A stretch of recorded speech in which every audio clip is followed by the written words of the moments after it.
Ladies and gentlemen, welcome to The Crossover. Starring Josh Johnson and Chris McGill. Featuring Christina Thorson. And of course, you, the Instagram live chat. Now, sit back and enjoy this week's edition of The Crossover. Powered by Card Ladder. Boom! It's impossible to beat these people. Yeah, I wouldn't even try. Christina couldn't win and she cheated. I'm staring at your profile page, waiting to click this in. It doesn't even matter. Oh, that's kind of sad. Yeah. All right. Well, let me welcome everybody to the crossover. Today, and actually let me add our moderator. Okay. Today is Friday, October 4th. And we start with, how about announcements? How about we start with announcements? Do we have any announcements, Josh? We have a new entrant to the top 5 platforms. A new oh, I hadn't even looked at that. We have 2 actually. 2 new entrants. Okay, let's go. I mean, pull them up or you got it? Yeah, no, go. Please do. Please do. So, this maybe we could talk about it because we missed it last week, but the Sotheby's auction did pretty well. It did about $7 million for their very first auction. And then Memory Lane also joined the party with about $5.5 million of sales. Welcome to the party, Memory Lane. What do you want to say about the Sotheby's auction? I mean, it's pretty impressive to have that big of an auction your first go. I know that they seemingly partnered with Fanatics on this, so they probably got some of the customers, the sellers from that source, but still pretty impressive. And I don't know what you know about Sotheby's, but they do massive numbers in the art industry. Like, they make our numbers look pretty ridiculous by comparison. So Sotheby's is a large company, and they've been doing auctions for a long, long time. Yeah. Any particular sales catch your eye from that auction? It wasn't too many. Well, we did add Sotheby's to sales history. That might be an update as well. Let me see. Yes, we did. Let me pull that up. Well, they did a Roberto Clemente for $840,000. I was surprised by this MJ Julius Erving doing $750,000 because you see MJ cards do that much, but Julius I thought would bring the price down. And then these two, the LeBron 101 rookie, or sorry, this is not a rookie, this is a third year, did $575,000, and then the Brady, which we found out the buyer today, did $480,000. Those are pretty big sales. Yes, they are. Pretty cool. But it's been a while, I feel, since a card actually sold for over $1 million. They get close, they'll flirt with it, but it just feels like it's not happening very often right now. Let's see the last time it happened. Do you have a tool that can do that? I just might. Date sold, minimum price $1 million. The Will Chamberlain SGC 10. The Will, okay, yeah, and that was a huge sale. Okay, that wasn't that long ago. That was like maybe a month ago. Then do you remember that Kobe logo man and the MJ logo man? Ah, yes. Yeah, the 03 Ultimates. Yeah. The OPG hockey case did 3.7. Remember that one? Well, yeah. Yes, I do. All right. Some big sales still coming in. Very nice. All right. Do we have other announcements? No? Okay. I mean, Fanatics? It's late. It's late news, but yeah, we have partnered with Fanatics Collect. What can we say about that, Josh? We are the official provider of pricing to Fanatics. That's what we got to say. Yeah. So if you go to, I don't know if it's all their listings yet, but I'm pretty sure in the vault, like the buy it now.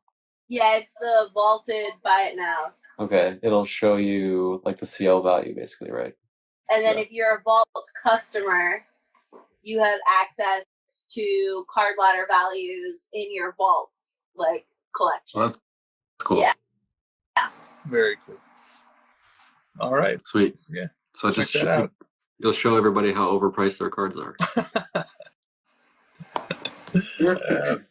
We are here to let everybody know your cards aren't worth what you think.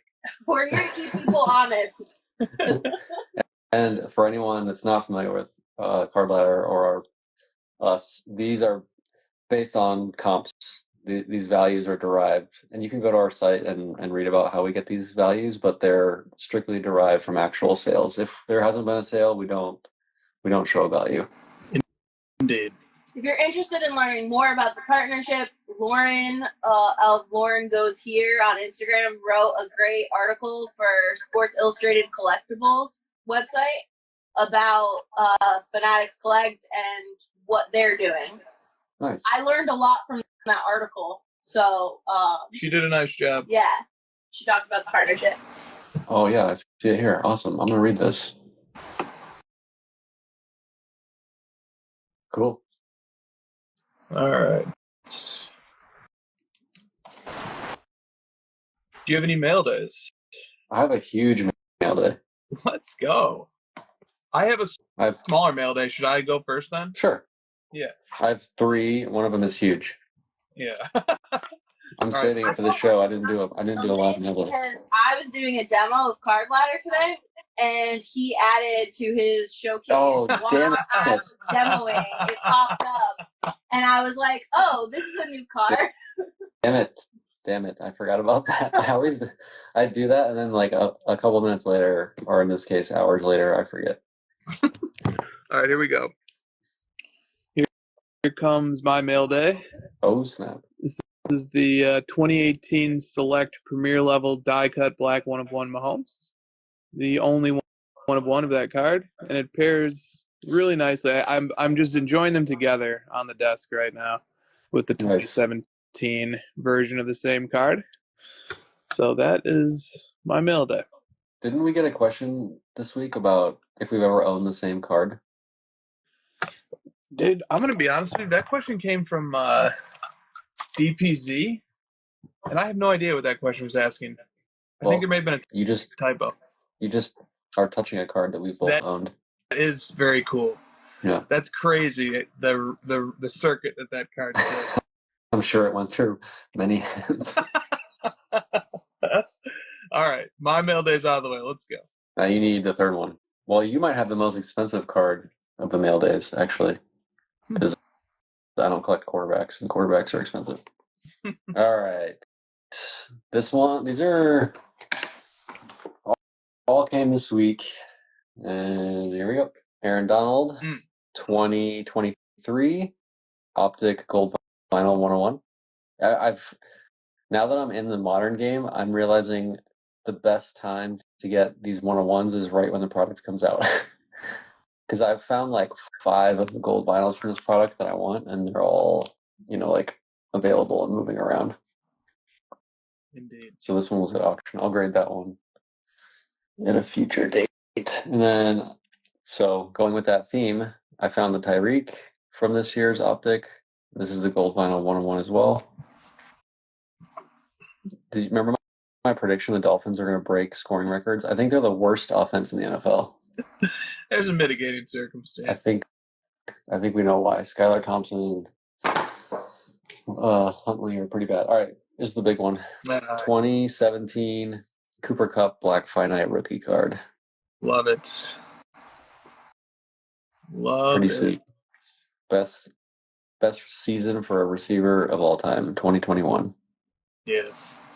Yep. Super Bowl MVP. That's an awesome year too. Yep, and he's number 18 his rookie year, which is now he's number 10. But it's cool to see at least he's wearing not a practice jersey. Amazing. How hard was it to get your hands on each of those? The Donald and the Tyreek gold vinyls and the Kupp black vinyl. The Optic gold vinyls are pretty easy, to be honest. Like, I don't know, Optic gold vinyls are quite a bit cheaper than Finites, as you know, and like I said, the newest year of release, it seems like it's a pretty easy time to get it. That's probably what you've been doing with the McCaffrey Black Finance, you just like right when the product comes out, you got to be ready to go. You got to be ready. Yeah. Yep, that's exactly right. That's what's cool about this era. Like, yeah, you had no chance in the 90s of tracking down one of ones, you know. It got pulled in a card shop somewhere or in somebody's office, and you had no shot of ever finding out about it. And then the cup, it sold on Golden last year, so I just messaged Carlo from Golden and said, hey, is this still in your guys'... The person that bought it, does he still have it at the vault or whatever? Said, yep, make an offer, and got it done. Oh, awesome. Love it when a plan comes together. Mm-hmm. All right, that's not a bad week of mail days. No, we got some one-on-ones. Yeah. Yeah. Well, that would be an interesting question. When was the last time a mail day was shown on this show that was not a one-on-one? All right. We got to keep that streak alive now. I think that's your challenge. I mean, there will be a tremendous amount of shame for whoever breaks that streak. Well, hopefully it'll be me with an out of 5 neon green. True. Man, 5? That's like there's like infinite copies basically. Yeah, and I can't find it, Josh. Remember you said give me 5 minutes and I'll be able to find it for you? Where's it? It's not in my hand. What's 5 divided by 1? I think it's still 5. Well, see, 5. It's basically a million. All right, let's warm up. Not as many questions this week, and I don't know, just an interesting cross section of questions. Not nearly as much like collector-y, flowery stuff. So let's just see how this unfolds. There's always an art to like ordering the questions, so I'm just curious to see how this one's going to play out. But we're going to start with the softball here, which is from Yeah Man Cards, who would like to know, what is your one lock for week 5 of the NFL season? If you can just give one lock. I took a glimpse at the schedule coming in, and I'm going to have to go against one of your teams. But my lock is the 49ers over the Cardinals. They are -7.5, so I'm predicting 49ers win by 8 or more. That's my lock. Wow, you're really going out of a limb, picking a tough game. Picking the home favorite. Yeah. Let's see here. Oh, so you're actually picking them to cover as well. Most pick is that the Chiefs will cover against the Saints on Monday night, -5.5. Dude, the Chiefs are running out of guys to throw to. Yes, they are. They are running out of guys. Let me take a look here. I'm trying to get Bill Simmons out of my head. He had so many bad picks this week that I have to like try to not fade him. I think the one that he was most excited about was the Vikings to beat the Jets, so I'm going to pick the Jets to cover. Awesome. Look, coming off a really tough loss, they're not going to be that bad again. Yeah, I like that too. All right, time for the Vikings. He picks all the favorites. It's just like he just picks the favorites. He's like, this team's better. Well, yeah, that's why they're the favorite, Bill. Like, have you noticed that the underdogs are dominating this year? Right. Yes, they are. Okay. Next topic. We have 2 questions on this topic.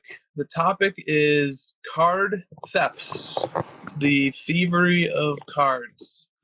The first one comes from Bron Reeves PC, who says, please discuss mail thefts. Why is it happening? Who do we blame? And what can be done better? Who's stealing men? Men? Mail thefts. Oh, jeez. No? Okay. Don't quit your day job. This is like FedEx or USPS employees or buyers stealing and then claiming it was stolen or something. What is this? Yeah, I don't know. All I know is that there have been thefts of cards in the mail before, right? What do you think about using a PO box? Because I think one of the reasons, and this is just a guess, but one of the reasons is that people recognize who the address is going to, or they see maybe like people are putting their business name as the address. Like maybe it says high-end sports collectibles. Here's the address. Like people might be tipped off. That sounds simple, but it might, a PO box kind of hides you from all that. Yeah, I think that's a great piece of advice. I think another piece of advice, which speaks to a question we got later, is Mike Pinkerton asked if we could talk about the right way to insure cards. Insurance can give you at least a little sliver of peace of mind that because there are collectibles insurance policies that cover shipping cards as well, cards in transit. So that's another piece of advice, is to insure, and at least then you have some level of recourse to recover value. What do you think about this? I've never thought about this before. It might be a really stupid idea. It just popped into my head. What if you have like 6, 7, 8 different super high-end cards? Should you put them all in the same package, or should you put them into individual packages to sort of spread out the risk of one being stolen, but maybe the other 6 or 7 won't be? What do you think about that? Does that make any sense? I'm thinking like the person who's stealing it, why would they only open one of them? Are you saying like different locations? No, I'm just thinking if I'm sending cards to auction, should I put them all in the same package, or should I spread up maybe even ship them on different days? Yeah. Like, should I spread it out, or? Yeah, that's interesting. I usually think about like the location that I'm dropping them off at, what the declared value I'm putting on it, because I don't want people that are employed there to know the declared value. And you have your insurance handled outside of FedEx, right? Like your shipping insurance through your collectible insurance is a better route. And then like using like a personal account to ship out of or something, like so that it's just a name and an address. I don't know. I don't know the circumstances in which these are happening, but it seems to be happening a lot. Yeah, agreed. Yeah, I think about all those things are probably pretty solid pieces of advice. There's also always the patience, if you can be patient and you can make it to a major regional card show, like the Dallas Card Show, or one of the Chicago ones, one of the New York ones, one of the Southern California ones, maybe a few other areas too. There's usually a presence at these places of different auction houses, and the same thing applies to grading too. There's usually the opportunity to hand off cards.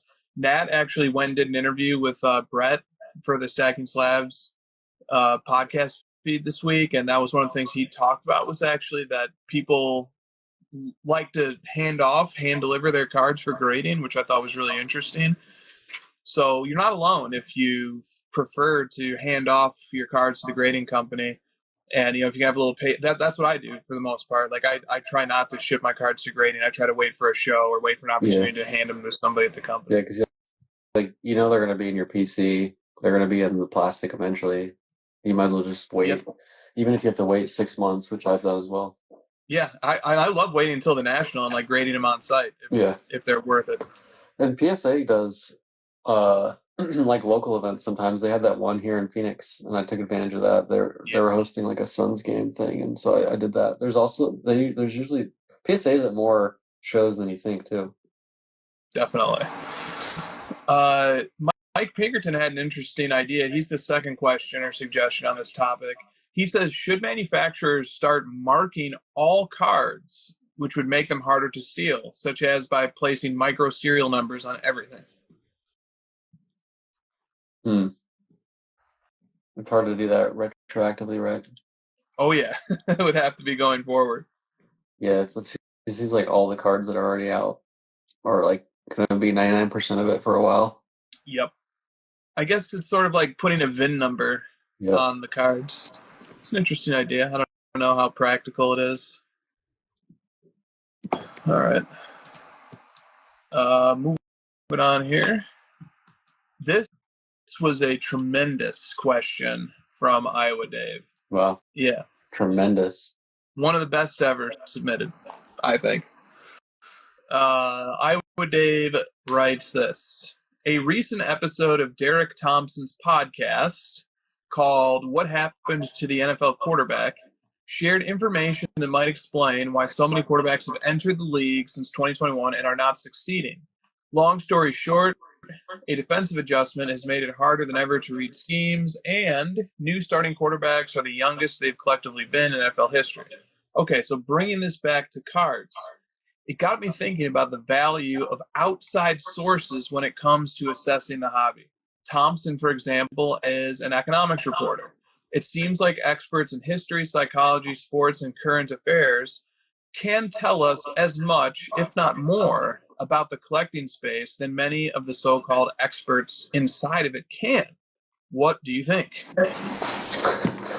Well, the people that we consider experts inside the space, you and I would disagree with like 90% of those assessments anyways, because those experts are not collectors for the most part. Yeah, that's right. The irony of this question, which I think is a terrific question, is I actually don't agree with Thompson's assessment. I think Thompson actually got it wrong. So that's what's so interesting about this to me, is that I don't want to fight the premise of the question, but I think Thompson severely overlooked the sheer turnover in talent that happened at the quarterback position when the era of Tom Brady, Peyton Manning, Drew Brees, Phillip Rivers, all the guys who are the top 10 in EPA per play at the quarterback position, basically 8 of those guys retired all in the same time span. And the league just lost a huge amount of talent. I think that's a huge explanatory part of the story. But granting the premise, right, that an outside source can get it right, Thompson still had to consult experts on the topic. Yeah. Thompson still had to gather those opinions, but then maybe he was able to have a distance or a lack of bias in assessing the topic that somebody who's closer to it might not have. So maybe, what do you think about that formula of like somebody comes in, consults the opinions of people who really know what they're doing in collectibles, but then they organize it, sift it, filter through it? That's an anthropologist. Okay. Yeah. I'm just saying, like, that's what they do. Yeah. They immerse themselves then with firsthand knowledge, and then they report it through those ways. What do you think about that, Josh? Like a journalist or? Yeah, like a journalist. Yeah, absolutely. Well, I feel like you've explored philosophy in terms of collecting, like going back and finding old literature on like the tendencies of collectors and the history of that. I'd be more interested in that aspect than, I just feel like anyone coming in as an outside source now is going to look at it economically and like the breaking and flipping and all that stuff. I just always feel like that's what it turns out to be, or some like crypto guy coming in and figuring out how it relates to stocks and stuff like that. So I'm more interested in like the philosophy of collecting, and then maybe like some generational study on like how it turns over era to era generationally, like kids getting involved from their parents collecting, etc., or leaving the hobby and returning after a hiatus. I'd be more interested from that perspective as an outside source analyzing that, but I don't know. I agree with that. So you made me think of something there when you mentioned like the psychology of collecting. So I think like it depends on what the question is that we're asking about collecting that we want to get answered. Because if it's like a question about the psychology or the philosophy of collecting, the book that comes to mind for me is Shirley Mueller's book on collecting. She is a neurologist, but she's also a collector. And I think it would be very difficult for somebody to analyze collecting robustly if they don't have experience with it, because it's just, there's not, it would be so hard to find a baseline of understanding if you didn't do it yourself already. So I think like if we're talking about psychology or philosophy of collecting, I think subject matter expertise is almost a necessity. However, if we're talking about markets and if we're talking about the economics of the business, I think Morgan Housel had a great insight on this when he wrote in his Psychology of Money book that for some reason, unlike the domains of science, unlike the domains of technology, the domain of financial knowledge never really gets off the ground. People still just are utterly clueless when it comes to predicting financial markets, and they really struggle to predict financial markets. And I think that would carry over to sports cards. I actually don't think there's going to be anybody who's going to be particularly skilled at predicting the market, whether it's an outsider, whether it's an insider. Right. I think that's just kind of the nature of markets.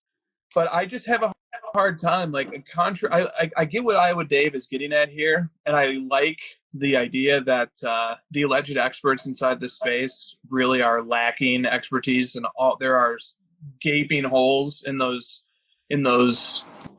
their so-called expertise areas.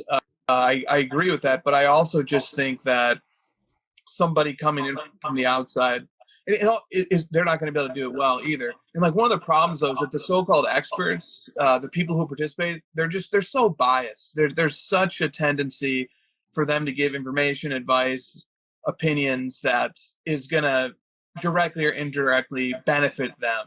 It just makes it hard. Yeah. This is a cool book. Should I get this book, Psychology of Money? Yeah, I love that book. So he's talking about financial markets, stock markets, etc. Yeah. He's basically saying everyone's dumb because we're all just guessing. When it comes to finance, yeah. It was a really good book, yeah. All right, really enjoyed that question. I wish we could give a better answer to it, but I just think the question stands alone. I think it's just a fun question to think about. Yeah. And no matter what anybody answers or how they feel about it, it's always good, I think, when you get like a question sort of makes you step back and pause for a second. We always get worried when a journalist or someone wants to write a piece on the space, and we're worried about who they get in touch with first, especially if they Google things and content creators come up, and it's just like, you're going to get led down the wrong path already. Totally. I think like one paradigmatic change, if I could have one, in terms of how we discuss our personal expertise as anybody in the hobby, is if we shifted from like a declarative style of like, you should do this, you shouldn't do this, this is how it works. Instead, we shifted to a point of view of this is my experience, this is how it has worked for me, Right. This is what I like. And if we kept it subjective, if we kept it to just, I'm going to tell you my experience and what has worked for me and what hasn't worked for me, I'm not going to try and generalize it to this works for everybody in all situations, we'd probably build up a better body of knowledge. But that's almost like anti-human nature. Also, you know what I mean? Yeah. Also, like, how would these guys con people if they can't tell them this is what you want to do? Right. This feels adjacent to the topic of stepping back from trying to teach someone the hobby and just letting them like organically get into it themselves and learn it themselves, like we've talked about pretty recently on this show. Yeah. Yep. Those are related for sure. That's maybe what the question's sort of circling around, and the psychology of money, all these topics is just like you can't really know until you become an expert within the space yourself and you have a genuine, passion for it. You can't just like guess and hope to get rich. Indeed. All right. From the Bouvier, please discuss the Topps Dynasty Black concept. All right. So we don't collect baseball. What? But I wanted to go look this up anyway, and I found a nice little summary of what the Topps Dynasty Black concept is. Okay. This is from Topps's Facebook account, I believe. This was posted to Blowout, and it was citing a Facebook account from a user named Gerds. Okay, so this is what it says. Many collectors are familiar with Topps Dynasty, which is a high-end brand that pairs on-card autographs and game-worn memorabilia. Topps Dynasty Black takes the concept to the next level. Dynasty has game-worn relics, but Dynasty Black has relics that were used during the moments where athletes completed historic achievements. The Dynasty Black brand will be reserved only for the truly historic accomplishments. Further, these Dynasty Black cards will not be a standalone product, but will appear in a more standard product offering. So this way, all collectors can have a chance of pulling some of them. We also will work to release these cards as close to the actual historic events as possible. And then I found from Topps Rip, the blog, I found some pictures of some of these cards. So, like, this is sort of the card that's being used to kick it off, which is cards relating to the pants worn by Shohei Otani during the game in which he became the first player in MLB history to record 50 home runs and 50 stolen bases in a season. If you sort of zoom in on one of these cards, I'm showing one of the MLB Logo Man cards from the product. It says 50th home run and 50th stolen base pants. All right, so this is obviously a really cool, sleek-looking Logo Man autograph card. They had like one or two others. This one has the pants and the batting glove from that game, and here's one more. It kind of looks like Upper Deck Black. Yeah, it sure does, with the gold ink and everything. That's cool. So they're saying it's going to be put into random products? Yeah, that's what it sounds like. That's kind of neat. What if it's in like a super low-end product that you can get at Walmart or something? Yeah, I think that's really cool. Yeah, kind of gets a beat on the breakers and stuff, trying to like corner all these big cards and gives it a little bit more of a fair shake. It does. Now, what do you think about this putting historic or important pieces of memorabilia, like specifically making cards that tell you this memorabilia piece is specifically on the 50-50 game? I would limit it to like one a year. If you're going to actually say something like that, then you need to be limiting this to like one or at most two accomplishments a year. You know, like last year, Aaron Judge hitting 60 home runs, or if I'm getting that right, the Shohei Otani record this year. You know, I don't want to see it for like a bunch of random stuff, and because I think if you keep it rare, and I don't know if it's just one-on-ones. You're showing pictures of like only one-on-ones. I don't know if there's like different variations or parallels of it, but if you keep it super rare and there's this idea that it's hidden amongst random products, it's a pretty nice marketing idea where you're like keeping the demand for all of the products somewhat high because like there's a chance for getting one of these, but also keeping it an actual like rare and fun thing that is actually hard to get. I think there's a cool combo there. Maybe that's what they were thinking, putting in the random products is like, we don't want to just have this boost one product and it only be a few one-on-ones and then the chase is over. We want to kind of keep this chase difficult, and, it kind of markets for all of our products. Yeah, I think it's cool too. And I think it's going to generate a lot of interest and excitement, especially like as we're really near in time to when the accomplishment happened. Right. And I agree with everything you said. But I think there are other perspectives on this too. One of them is that I completely agree with you that let's just limit this. Let's not have a card for Pete Alonso's 17th home run. Right. And the reason for that is because normally a card from a product, it isn't limited to one event or one moment in a player's career. Instead, it's kind of the sum of all of them. And if we start narrowing the focus of a trading card to like one event, one game, one sequence, it loses that ability to universally capture a player. And instead, it just becomes about one little moment along their timeline. And I kind of like the idea of a card being a little more general. A card sort of, if I'm picking up a 7th year card of Mahomes, that the card is a Mahomes card. It's not, week 7 of 2024 Mahomes card. Right. So I issue some caution on that. What do you think about that? Yeah, leave that random shtick to memorabilia. Right. I got this at his 3rd home game where he, threw that random touchdown. It's like, great. Or remember that Tom Brady, they thought it was the last game ball, but it ended up, he came back one more year. Those sort of shticks and memorabilia are not important to me. So So, and traditionally cards have been, you look at the back of the card and it's got the stats from the whole season before. So it kind of like has always traditionally been a season, especially when there was one set per year. So you have like, this encompasses the entire year kind of thing. Yeah. And also another thing I worry about is cards already tend to lose value in the time following their release, especially like hyped up cards for rookies and stuff. Like you can go pick a Victor Wembanyama chart and you're going to see a ski slope heading downwards due to no fault of Wembanyama's own, who had as good of a rookie season as you could possibly hope, and who had a great Olympics and took home silver, and it doesn't matter.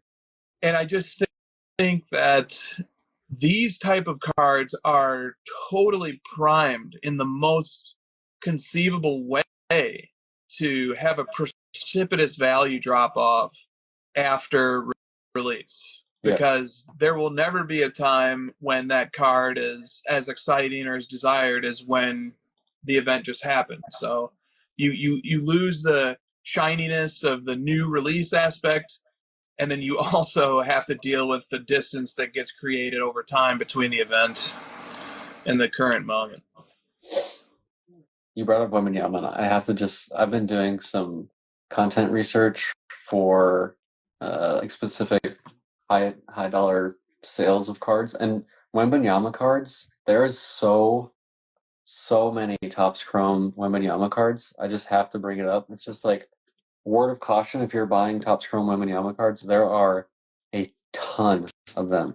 There are so many cards selling for 5, 10, 15, 20 grand of just like the most random unlicensed cards I've ever seen. Have you noticed this? Not really. I don't really look at it that much. Dude, like Topps Chrome Auto Orange Geometric, Topps Chrome Certified Rookie Autographs. There's so many. Like, I'm just scrolling and there's like multiples every day selling for more than 5 grand. I'm just like black geometric. There's Topps Chrome 72 autograph retro variations. There's so many. I don't know how this is sustainable. There's like a million parallels, several variations. It's insane. Yeah. Red geometric? What is that? I think the geometric finish looks like the black finite looks, if I'm not mistaken. Yeah, but there's more than one is the problem. Yeah. Black wave. All right. Well, we also had a question from the Cardfather13 who asks, will Topps Dynasty become the next Exquisite? Isn't it supposed to be limited to like very few cards? Yeah. Yeah, I don't know that it's ever going to be. I mean, we just said it's not even a product, right? It's like a random. It's more of like a golden ticket, Willy Wonka. It's not really a product. It doesn't have like the branding or marketing for that. Yeah, and it raises interesting cataloging questions. So, which checklist will these Topps Dynasty Blacks belong to? Yes. Isn't there a Topps Dynasty? I think that you guys like are missing the point of like the fact that these are lotto cards like that are being sprinkled throughout an entire like product year potentially. It's just going to raise prices of the lesser value boxes because they're not telling you which products it's in. Right. So your Topps Chrome is going to start going up for higher because you have the potential to hit these Dynasty Black cards in it. True. Yeah. Good point. But Topps Dynasty is its own product without black, so I'm wrong. So this question is not Topps Dynasty Black, it's Topps Dynasty. The question is only Topps Dynasty, but I am assuming that this question was inspired by the news surrounding Topps Dynasty Black from this week. Well, we don't know much about the baseball product, but is Topps Dynasty like the equivalent to National Treasures? Since it's memorabilia? I just don't know enough to comment on that strongly. Yeah. But if it were, I think is though. Like I remember this from like F1 and soccer. The Topps Dynasty was supposed to be like their National Treasures equivalent, but I don't know. I don't know what sort of like history the product has to be able to speak on it. Yeah, don't worry though. We will be ripping off super strong opinions on all of the Topps offerings in about a year or two when they have basketball and football. Right. All right. As long as they don't screw up our 101s, right? They better not. It's gonna be like 1 of 1, like zebra prints, and I'm gonna laugh. Dude, do you know what Prism Deca is?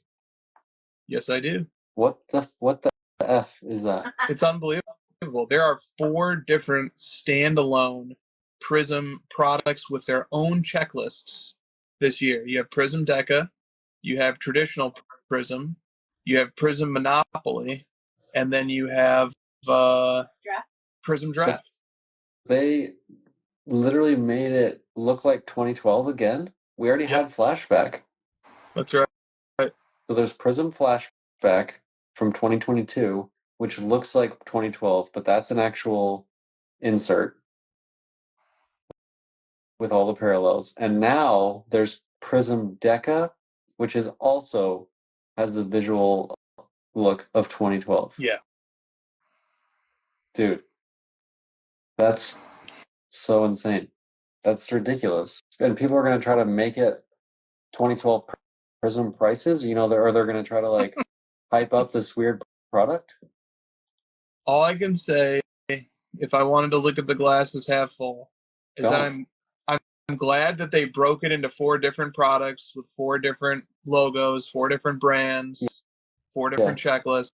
Because if they had done to Prism what they did to Select in 2020, where like all of a sudden Prism is just, you have the Prism base set and the Prism Monopoly base set as part of that same checklist, and a Prism Deca base set. I mean, it would really threaten that release and future releases of Prism, and even probably previous releases of Prism. So I just don't like watering down the 2012 design. Like, stop using it. We get it. It's cool, but like, move on. Yeah. Look at this ridiculous print line right here. Right through the middle. Yeah. It's crazy to me, dude. I just think that like, if these companies are going to do this stuff, we as collectors have to just not buy this stuff. I just don't understand content creators and people going on and like making a big deal and hyping up this stuff. The Yao Ming Prism Deca Black sold for $10,000. Why would you support this product by spending $10,000 on a Yao Ming card? Yeah, save that money and buy the real Prism Black. It makes no sense to me. Yeah, that's an incredible price. That's what I would have thought. That might even be more than what I would have thought a Yao Ming Prism Black from a standard Prism hobby release would have went for. But I have to believe it's some content creator breaker hype of like, you guys got to get on Prism Deca. It's going to be the next. Dude, it's literally going to be out for like 2 years. It's going to be gone. It's going to be a total flash in the pan, nothing product. Right. But people are going to blur the line that it's like, oh, it's just Prism. It's not, though. It's Prism Deca. It's not the same.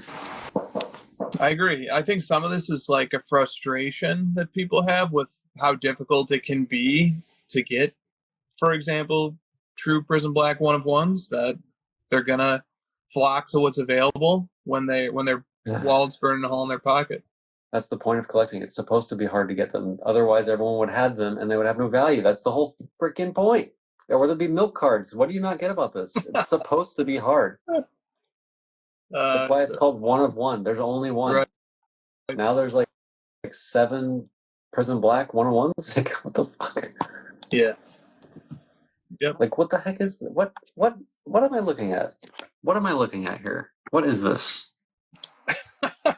Prism Deca Black Gold Shimmer out of 8. What the heck is this? Yeah. You can't just like put the Prism name on it, make it look like 2012, and print it to the moon. Well, if they were gonna try and make it like 2012, it should have stuck to the 2012 variations. Like, you can't have 2024 parallels in a product that's supposed to look like 2012. Like, stick to what, like, you did, or make a whole fucking new product and, like, show some innovation for once. It's crazy. I'm off my soapbox. Let's go. I'm done. But I warned you that the tenor of the questions this week. Well, we had like this lead up from the last few weeks of like the hobbies going to the moon again. Are we all ready to get on your rocket ships? But now we're slowing down this week. Yeah, it's like everything's been condensed. Like a year's worth of hyping happened in a month, and now we're on the pendulum swung the other way, and in 3 weeks we'll be who knows. All right. So the firework is already fizzled out. People are already tired of it. I don't know. I thought Sotheby's was taking us to the moon. All right, let me get this question from the Couchman Sports Cards, who's got his own soapbox to stand on here. Late in the 2023 cycle of football products, we started to see Anthony Richardson autographs that could best be described as something akin to initials printed on a rental car contract. As 2024 products have started to come out, we continue to see the same crappy autograph from him. In your opinion, who is most responsible for this development? Is it Richardson, who exhibits perhaps laziness or a lack of character and just an overall disrespect for fans and business partners? Or is it the card companies who continue to pay him for this crap while not holding him accountable? Or is it collectors who continue to buy this crap, which then does not incentivize the card companies to change their methods? Or maybe they're signing too many and they're just optimizing their time. Good. That's where I was kind of going to go with this too, is I was going to say I have a hard time getting too upset at Richardson. Yeah. Because who the hell wants to spend their limited precious time on this earth writing their name over and over on a piece of cardboard? Yeah, agreed. So I can't be too mad at somebody who just says, you know what, I don't think this is very important. I'd rather be spending time with my family. I'm going to get this done as soon as possible. On the other hand, I do see the criticism of like, hey, have some integrity in your work. But I can't be too mad about that. I don't never understand why Michael Jordan, LeBron, Tom Brady, I will never understand why those guys continue to sign anything. Be like, are you serious? You guys are going to have to pay me like millions of dollars to sit here and have a pen in my hand and sit here and sign. Like, I understand why some of those like 90s and 80s guys do it because they didn't have the big contracts and they need to make some extra cash. But like Anthony Richardson, what does he need to do? Sign all these cards? Yeah, I think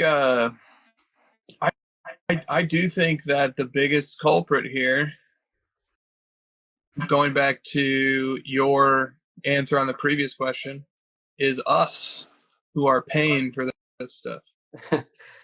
You think we should be putting less focus on autograph cards? If the autograph is actually an eyesore on the card. What do you think about this? Is this an eyesore? A very small one. I don't know. That one's not horrible. At least he put his jersey number on it. It's a sick card, though. This is the Super Bowl ticket 101. This is only like $9,000. The freaking Kaboom silvers are like $20,000, but the Contenders 1 of 1 is only $9,000. People are nuts. People are nuts. This one's not great. I mean, this is on a shield, man. Yeah. That's not excellent. That would certainly be a pretty big deterrent for me to look instead at his optical vinyl 1 of 1s, his select black 1 of 1s, his Prism 1 of 1s. How small it is. The meme has a meme about this where he took the already small initials and just made them absolutely tiny. Yeah. And then, of course, people were sharing them as if that was the real card. Remember when he photoshopped the LeBron tribute dunk Prism card where he's like even smaller? Yeah, that's great. That's not good, man.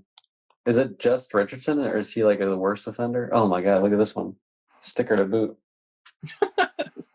It looks like if you pull it back far enough, it's just like a smudge, like a little. I can't do that one. I could not do. Could not do. It's weird, dude. That would be since I got back into the football cards, I haven't bought any autograph cards yet because I feel like, not because of this specifically, but it just is like more things to have to worry about, you know? It's just like an extra thing. Then it's like, oh, do I get immaculate or flawless or NT? It's just easier to follow like simple rules, you know? And like not having an autograph is an extra thing I don't have to worry about. That's so interesting just because you have some of the sickest LeBron autograph patch cards that exist. But those are like, that exquisite run was very finite, and it's done and it's solidified, and I know all the products, and I know what his autograph looks like. I know the other players in the set. I know where it ends, so I can like piece together what I think is valuable and good good looking in terms of the sets and the inserts and everything. Whereas some of this stuff is like, what if, you know, Panini ends it this way? What if Topps takes over? And what if like memorabilia does this shit? It's just complicated. Yeah, that's fair. That's totally fair. All right, love the question from Couchman. Love when people blow off a little steam. It's good. It's real good. All right, from Kleptomaniac. people really want to get us on this one, and I respect the attempt as always. Would you rather have? Would you rather have a PSA 10 Pop 1 Gold Prism? I like this one. Or a Prism Black 1 of 1 PSA 6? Stop it. That's the stupidest question. Dude, like 3 years ago, I might have said the Prism Gold. Fair. Yeah, let's talk about it. And let's just do it for the Mahomes rookie. Okay. Since we did that last week. Yeah. Would I rather the Prism Black Finite PSA 6 Mahomes rookie or his gold PSA 10 Pop 1? Yeah. Yeah, and see, what's not explicitly stated but is implied is that each of them has a population of 1. There's only 1 Gem Mint PSA 10 gold, and there's only 1 Black Finite. Yeah. Well, so far, for the former, True. You can't guarantee that something won't cross. For the point of the experiment, let's guarantee it. It's still like so easy.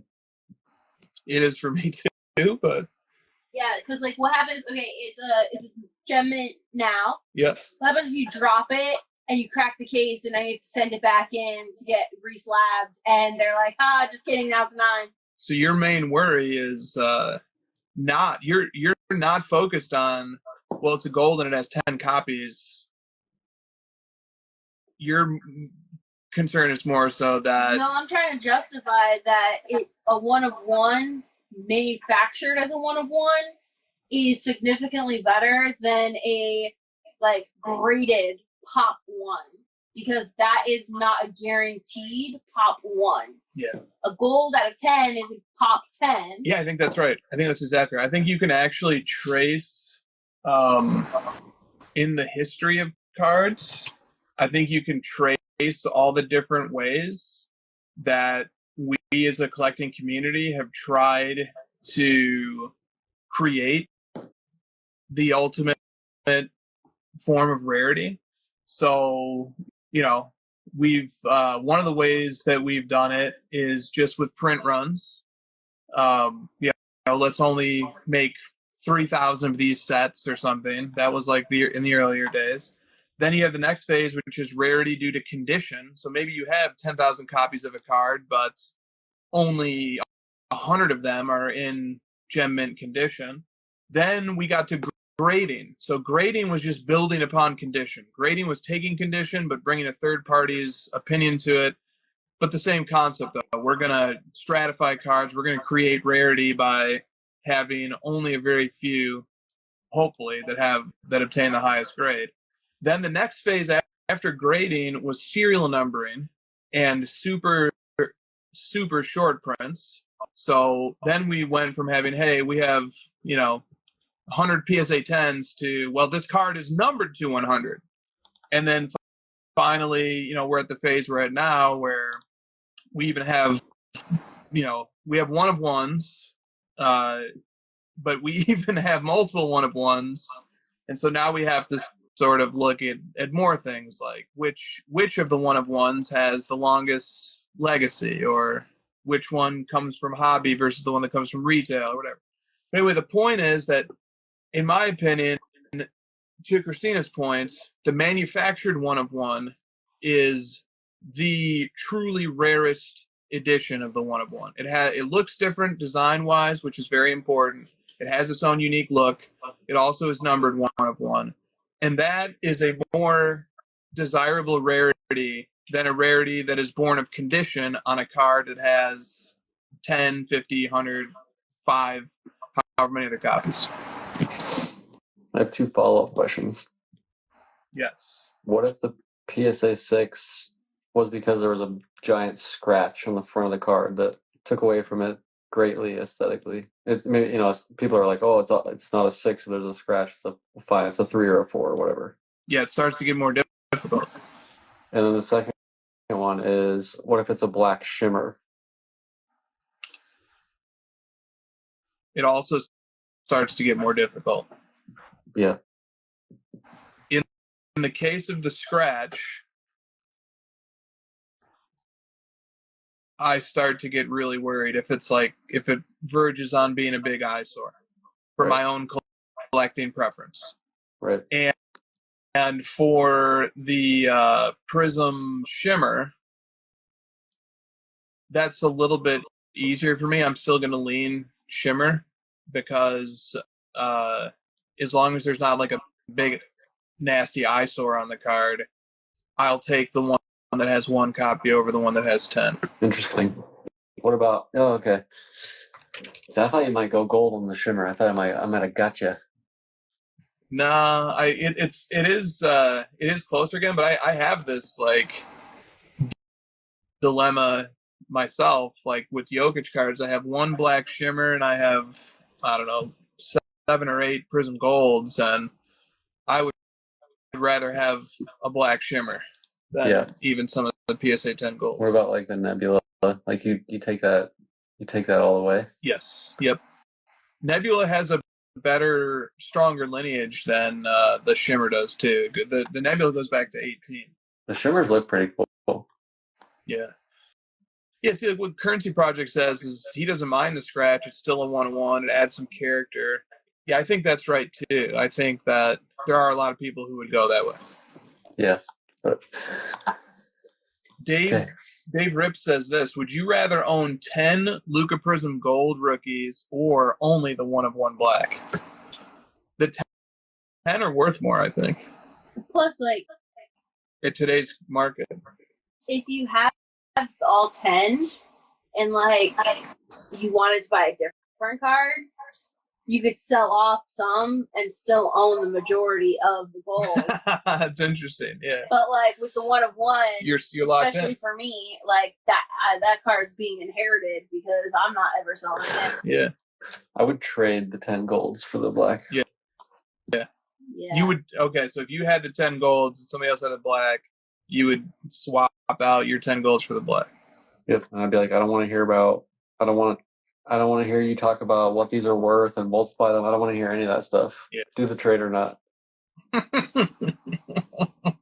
hate when that happens. It's like, oh, what's your value breakdown? It's a fucking 10 for 1 trade. It's a 10x. These are 10 times the value. The black is 10 times the value. Do the trade. Yeah.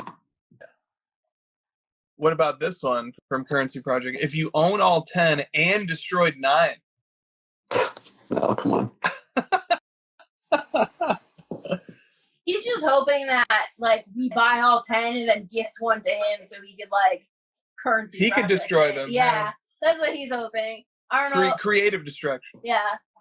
I don't know which one it is, but I'm on to you guys. Well, that's a good question because like I still resist it because it speaks to perception. There still would be the perception that there's 10 of these because there's the number 10 on the back. And perception matters, I think. Yeah. Right, exactly. It's got to say 1 of 1. That's the important part. Exactly.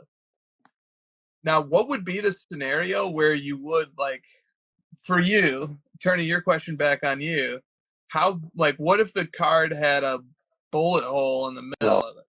I wouldn't have done the scratch. You wouldn't have done the scratch. Okay. But I would do the shimmer. I'm with you on the shimmer, not the scratch. I'm just big on aesthetics. Like, it just would bother me. I wouldn't really want the PSA 10 Prism Gold is awesome. I would want it. But I think it's like if I know the black is quote unquote like destroyed and it has a scratch, I feel like the chase is over for me. Like I don't have anything to aspire to from my gold, and I feel upset about the whole situation. I'll just take the gold, I guess. Can I ask a question about the bullet hole? Yes. Am I allowed to shoot it? No. Then I don't want it. You are not allowed to handle any firearms. Balls, but that's fine. Does black shimmer come out of a separate part of the release? Like the Finites out of hobby, is the shimmer out of retailer, or is it something like that? I believe. Or is that the first off the line? Yeah, traditionally the shimmer's from FOTL. Yep. Is there any other one-on-ones? There's still the Nebula, or no? Sometimes. No huddle. And then the other one that you get is the fast break or the no huddle, but those are pretty limited. Prism only did a fast break one for 1 year. Are we talking football still? Because that's no huddle. No, I don't know how many no huddle one-on-ones there are. I believe there's more than one, but for basketball, there was just 1 year of the fast break one. 2017. Black yep. Stars. Those are new. Yeah. Yep, exactly. Oh, I was pretty disappointed in Panini when they broke they had an amazing streak going where from like 2012, I think, until 2021, from 2012 to 2021, I think, they had only the Prism Black Finite 1/1, and that was the only one of apparel, except for 2012, which also had the Pylon 1/1. But other than that, it was just a strong run of just one of one parallel to the base set. And then they brought in the Black Stars and the Black Shimmer.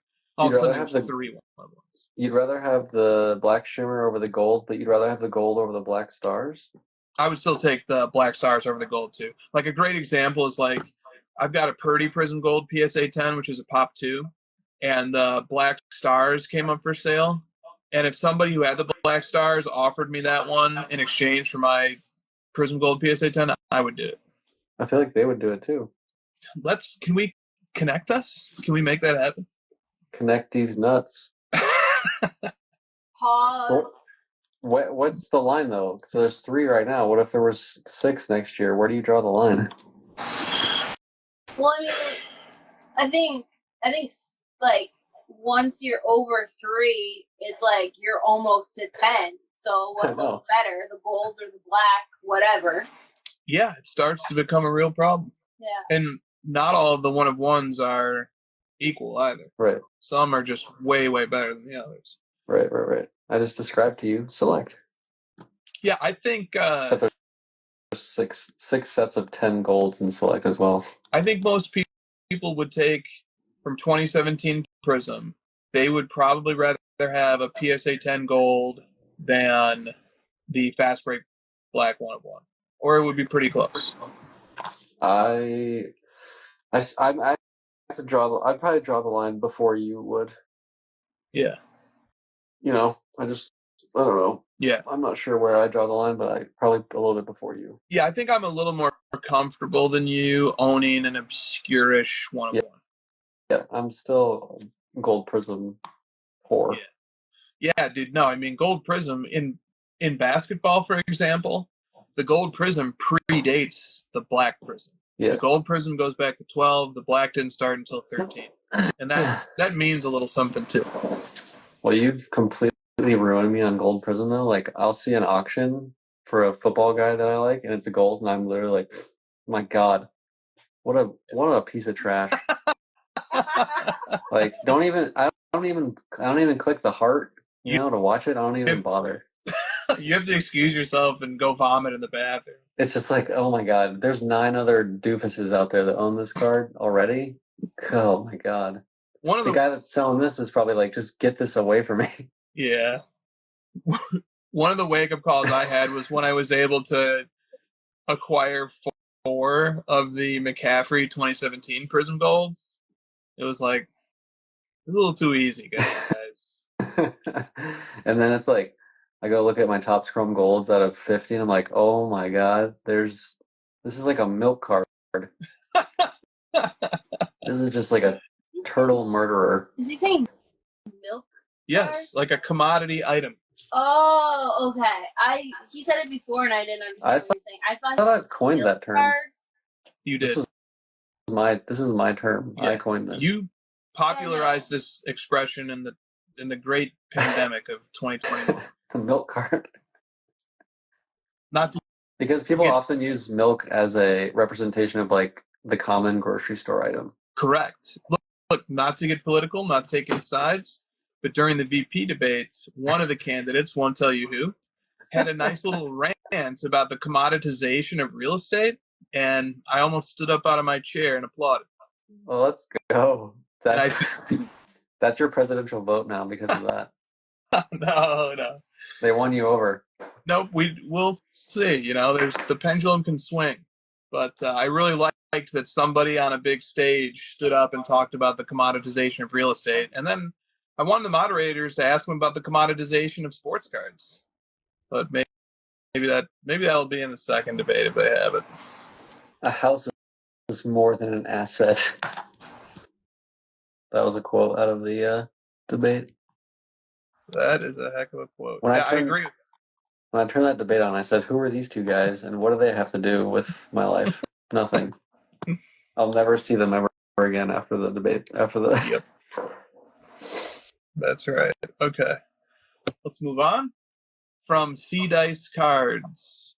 To grade or not to grade side PCs? That is the question. How side are we talking?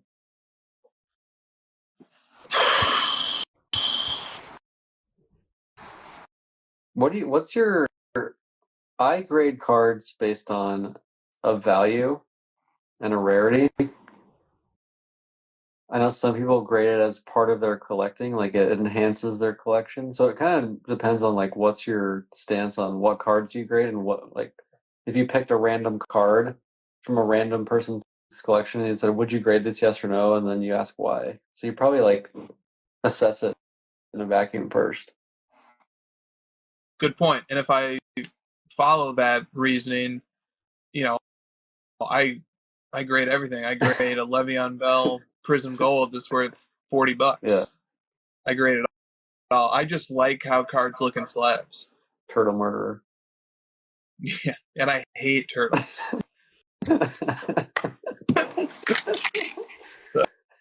It only murders. Easy choice for me. It only murders turtles. I couldn't say it. You just said it only murders. That is a tongue twister. Only... Turtle murderer is a tongue twister.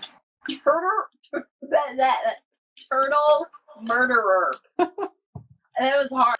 That was difficult. It only murders turtles if you put it end up in the ocean. If you put it in Trash Island. Yeah. Isn't it the more she says murder, the weirder it sounds? Yes. Murder. She's like murder. Murder. There you go. But only it does it if you throw the plastic into the ocean. Yeah. Like if your plastic is in your house, no turtles are dying from you owning plastic. Oh, what if I sell it to a doobus who then throws it away? That's his fault, not yours. You still played a role. No, you didn't. Graded it. That's like saying like if you sell your car and some idiot drives drunk and crashes into someone, you're at fault because you sold him the car. Well, correct me if I'm wrong here. I don't know anything about anything, but isn't the creation of plastic some sort of like off-gassing bad thing? Could be. I mean... Did you say off-gassing? Yeah, is that a thing? I don't know. I have no idea. I understand what you mean. Like some carbon. I mean, you're breathing carbon dioxide into the air right now. Like, so should you just kill yourself? There is a voluntary mass extinction movement. Yeah, but you know who never volunteers first? The people who call for it. They have to spread their knowledge first.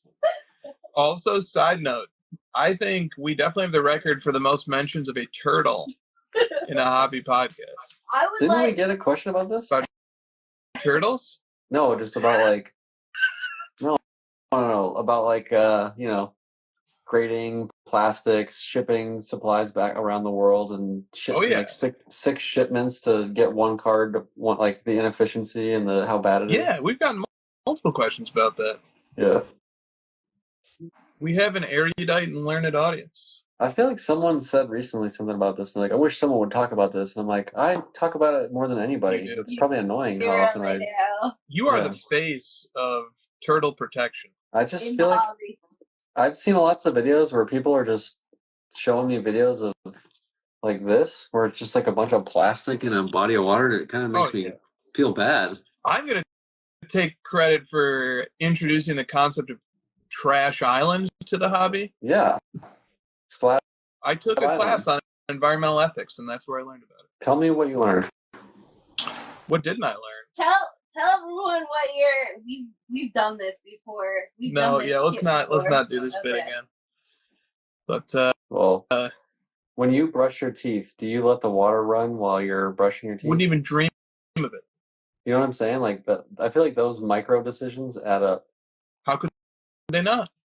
So if everyone thought about it, that super focused, like I bring it up all the time, we'd be we wouldn't have Trash Island. Amen. So turn off your goddamn faucets while you're brushing your teeth. How about this? How about I'm going to take this a step further? How about before anybody can become a dealer in this hobby, they must spend 1 year aboard a ship in the Pacific Ocean that is tasked with cleaning up Trash Island.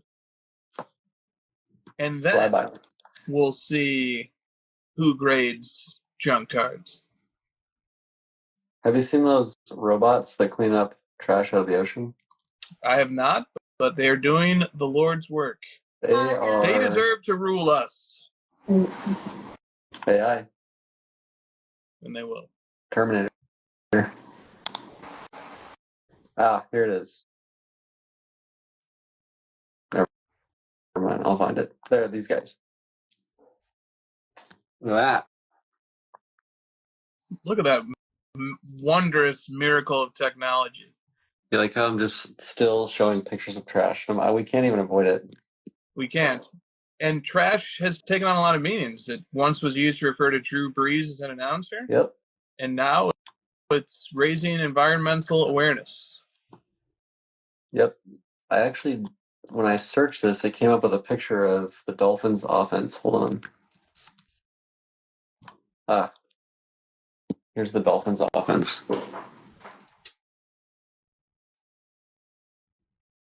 That's just unbelievable. Yeah, pile of trash. All right, next question. All right. I'm off my turtle soapbox. How do we keep going from here? From PC with DPZ, what can we do to protect the turtles in this world now? Let's go. You should have promoted this question to the top. From PC, this is a question that I think may have had a typo or I didn't fully understand it. What is your favorite card in your... I modified it to say, what is your favorite card in your collection? And what is the backstory on that particular card and why do you still have it? I think that's what he was asking. I thought it was a card that we've all owned. Yeah, I mean, that it's sort of read that way, so I'm sorry if I butchered it or modified it improperly. Because if it is that question, then we sort of touched on it. All right. Because we've had one. Yeah, the one. What's my favorite card of my collection? Yeah, and what's the backstory? But I think the most important part here that speaks to what Dennis is getting at is why do you still have it? Pass. Pass?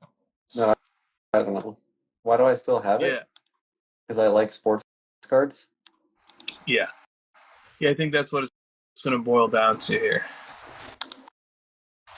That's what I think for any card I have, is that there's just an amazing pride and ownership and satisfaction that comes with that card and its place in the collection. And yeah. The one, because it survived my consolidation. It must be special. Yeah. Right. Survived all my criticisms. Right. It's understandable. Yeah. He really wanted me to know tonight that Howard Cosell. Do you want to hear a great tragedy? Yes. I haven't seen a single comment this entire show. What? I know. It's like, I feel like it's not even this show. It's just like I'm just sitting in a black room, dark room. That is awful. It just still says facts from when Stiff said that, like, right when the show started. Man. Come on, Instagram. Frozen. Who do we blame for that? Zuckerberg? Zuckerfuck? He's too busy walking around with that dangling chain. He's too busy building his friggin' underground bunker. All right, now you go, Josh. What's he too busy doing? He's too busy wearing the same stupid shirt every single day of his life. Let's go. He's too busy in Congress defending all the horrible practices his companies have. Yeah, he's too busy taking censorship orders. He's too busy perming his hair. He's too busy sitting in a tanning bed. You? Christina's out. He's too busy destroying the planet with all of his servers because he's too busy murdering turtles. It sounds like my 5-year-old daughter trying to say that sentence. She's too busy murdering turtles. Okay. Let's all joke. Well, to be fair, you should be happy about being compared to a 5-year-old. It's girl. I mean, I've met your 5-year-old, and she's freaking cool AF. So I'll take this comparison. Compliment. Yeah. Big time compliment. All right. Sammy. Yeah. Sammy's my guy. Me and Sammy are on the same wavelength a lot of the times. Yeah, it's a scary wavelength, but it's a very scary wavelength. It's a Lego-filled wavelength. All right. This is a very good question from Prism Mike. I'm going to go ahead and call it my second favorite question of the show. Please assign formal hobby definitions to the following terms so that we can end the discussion once and for all. The input from you should be combined into one formal definition for each of these 5 terms so that they can be relied on for however many hobby innings we have left. That's a lot of pressure. It's a lot of pressure. I'm going to tell you the 5 terms, all right? I'm going to tell you guys the 5 terms. Also, I'm going to tell you that I have come up with a very, very short, pithy, quick definition for each. I already did it. That word, pithy? Pithy. What's that mean? It's another way of just saying short. Concise. Yeah. Well, it's not that short. You just had to explain it. Yeah, it did not intend its objective. All right, let's go. I'm writing down. You need to use context clues better. Yeah, I know. All right. Who's the 5-year-old now? All right. Here's the 5. All right. Remember, and then after I say the 5, I'll give my little basic building block definition. Collector. Flipper. Oh. Dealer. Investor. Influencer. This is so hard. Yes, these are the 5. So what I did, I borrowed from my law school teachings something called the primary purpose test, where you define something based on what its primary purpose is. So I came up with the primary purpose of each of these 5. Here's the collector's primary purpose: improving their collection. The flipper's primary purpose is selling cards for a profit in the short term. The dealer's primary purpose is selling cards for profit in the medium term. The investor's primary purpose is selling cards for profit in the long term. And the influencer's primary purpose is getting attention. That's good.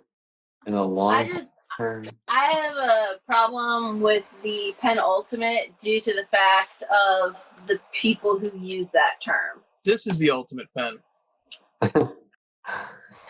I am thinking about I like dealer investor. I want to improve on dealer. Okay. Yes. Please. Because I feel like the dealer,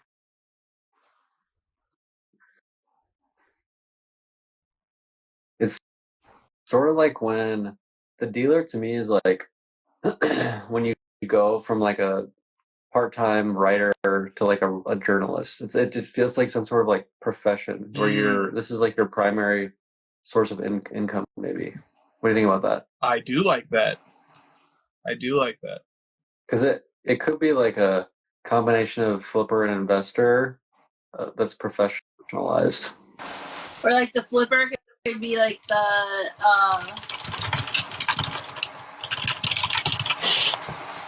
like that. I would just say like that's what you said. It was like their primary thing. It's like their primary job. It is their primary job. Yeah, I agree. The only difference I come up with on flipper, dealer, investor is just time horizon. Flipper's immediate, dealer's more of a medium term, and investor's long term. But I like that. I like what you added, which is that the dealer also is a full time or a professional. So I think of Kevin, the captain. He talks a lot about becoming a dealer, right? Like when he left his teaching job and became a dealer, it was sort of like that was his moment where he crossed over to be a dealer, and he might consider himself a flipper and an investor and a collector. Agreed. You can definitely wear multiple hats on this list. What's the influencer again one? You just said getting attention? Yeah. That's the main purpose of an influencer, is to get attention. I would say that the influencer's primary purpose is to get attention, but their goal is to be paid for it. Yeah. But here's the thing. That may be their goal, but many of them never get paid. Right, but that's their like delusion, maybe is a better word. Their delusion is they will get paid for it. Since we have influencers and other things than cards, I kind of want to see what like the internet definition of influencer is. Stiff says their goal is to end up at a Diddy party. Yes. See, this is like too generic. It's like, someone trying to influence. You can't use the word in the definition. Yeah, I also don't know if influencers are as despised in other industries and niches as they are in ours. I think they are. They are? Okay. I mean, not like, if cards are 100, it's like 85 to 90. Fair. It's like almost like a different term than a celebrity. Like some people are just annoyed at celebrities, The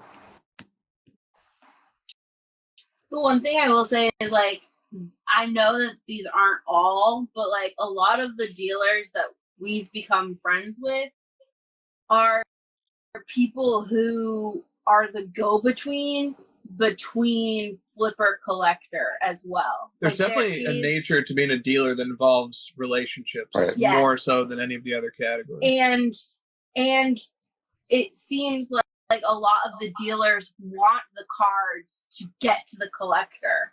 Like, at least that's what it seems. Maybe I'm biased because I don't talk to a lot of them. I only talk to the ones I know, but yeah. I was also thinking that the flipper and the investor can like do that without anyone knowing who they are. You can operate on your own, whereas the dealer is, like you said, you are announcing yourself as a dealer and that you want to facilitate transactions between people. What do you think about this definition of influencer? This one sounds pretty good to me. An influencer is someone who has the power to affect the purchasing decisions of others because of his or her authority, knowledge, position, or relationship with his or her audience. Yeah. I think that the only thing I don't like about that definition is that it sort of misses the annoying part of influencers. Like, yeah, any definition, this makes it seem like a pure good thing, or a neutral thing. It uses very neutral language. Yeah. It's very descriptive, but you need to be a little bit normative in explaining what an influencer is. There's a little bit of, there has to be something that sort of gives, that speaks to the fact that influencers are like yelling at you all the time. Yeah. Just fighting for your attention. It's that they have some ulterior motive, which is like, I'm either the end game of what I'm pitching to is that I'm trying to sell you something, or I'm trying to manipulate you to benefit myself.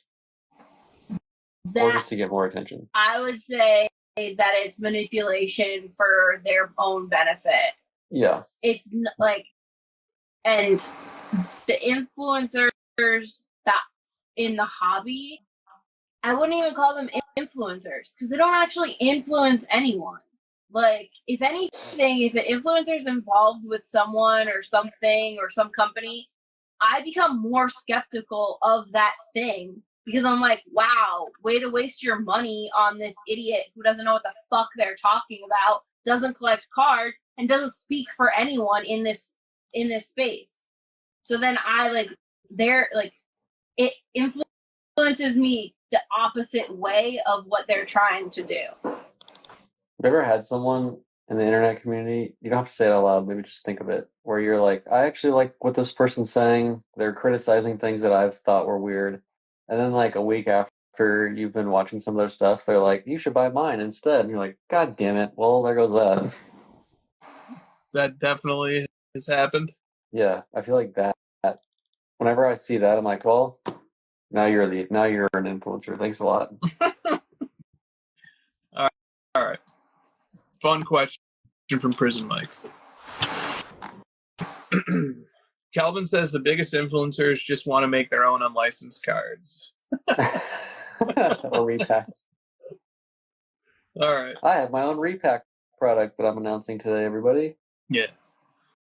Well, like one term that Prison Mike didn't ask us to define, which is fine, obviously, but, you know, I think there's a difference between a content creator and an influencer. Yeah. I think an influencer is like one of the types of content creators, but you can have other content creators who are not, you know, striving to be influencers. They might even indirectly be influencers, but their main goal is something else. Maybe it's to entertain, maybe it's to educate, maybe it's just to have fun because they just enjoy documenting things and expressing their opinion. So there's like, just so that we don't create the impression that there's just influencers and that's it. Like, no, influencers are just one small type of content creator. Yeah.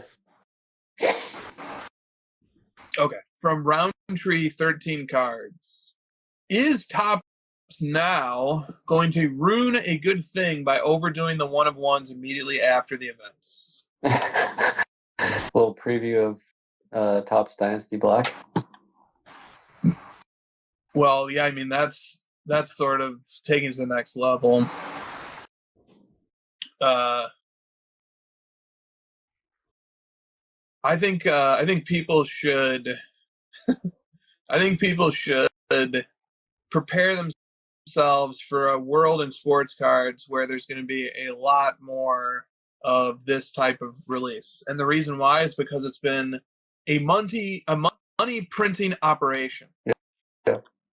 You know, after the Olympics, they sold 600,000 lottery tickets basically to hit the one of one. What kind of sucker would fall for that? And it's not like a horrible lottery ticket because those cards have retained some amount of value. What are they worth? $5, $3? Whereas a lottery ticket has no value. But then, you know, they did it again with, I think there's like a Curry and a Messi card, and then they did it again with the Otani, and I think there's been a few instances where they've sold immediately, you know, 500, 600,000 cards. Wait a second. Are you saying that when the licenses transition from Panini to Topps, we're going to have more cards? I think that's a safe bet, yeah. Not less? It's not going to get more rare? Dang, that's what I was thinking of. And we already touched on this earlier, but there are reasons to not put all of the card eggs into the basket of just every card being this instant release that captures a specific moment.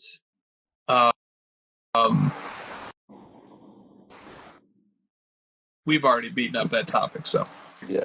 All right. From WTF Frankie Podcast. Is grading going down?